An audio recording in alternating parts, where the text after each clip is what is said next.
Siang sedulur, dina iki menuku kudu mrica lur. Iki dudu mrica ala wong lasem.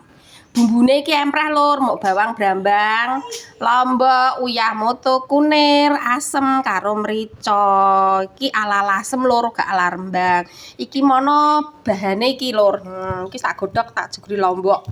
Nganggone krai lur, gak nganggo kates. Soale aku ra patek seneng lho. Iki iwak biasa lur, kobesan tase agung, iwak yang ngene iki lur. Gemol-gemol.